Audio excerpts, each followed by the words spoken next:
Hello friends, আজকেও চলে এসেছি ছোট্ট একটা মিনি ব্লগ নিয়ে। কালকে সন্ধ্যের কিছুটা টাইম তোমাদের সাথে শেয়ার করব। কিছুটা টাইম রান্নাবান্না কিছুটা টাইম যে কাটিয়েছি সেই টাইমটা কাটানোর জন্যই শেয়ার করব।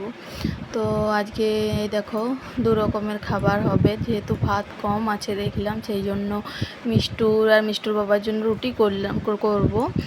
আর আমাদের যেহেতু ভাত আছে সেই জন্য আলু সিদ্ধ করেছি আর পেঁয়াজি করব, ওই জন্য পেঁয়াজিটা মেখে রাখলাম। আর এইদিকে দেখতেই পাচ্ছ আমি রুটিগুলো তাড়াতাড়ি করে নিচ্ছি, কারণ রুটি করার সময়তে মেয়ে খুব চলে আসে, কোলে চাপার খুব বায়না ধরে। ও তখন শুধু কোলে চাপবো বলে, দেখবো বলে কি হচ্ছে না হচ্ছে, ওকে নিয়ে কি রুটি করা সম্ভব তোমরাই বলো।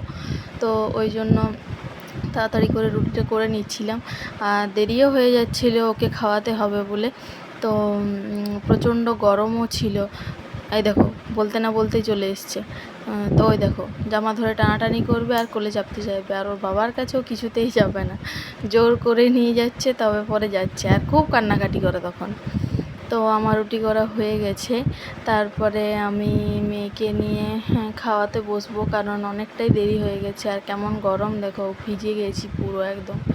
একটুক্ষণ ছিলাম রান্নাঘরে তাতেই পুরো ঘেমে গেছি, মাত্র 4টা রুটি করেছি তাতেই ঘেমে গেছি। এই দেখো দুধ রুটি আর মিষ্টি নিয়ে খাওয়াতে ওকে বসে গেছি। ওর তো খুব আনন্দ, আর যা গরম পড়েছে ওকে তো জামা প্যান্ট কিছু পরানোই যাচ্ছে না। তোমাদের যদি ভিডিওটি ভালো লেগে থাকে অবশ্যই লাইক করো, সাবস্ক্রাইব করো, বাই।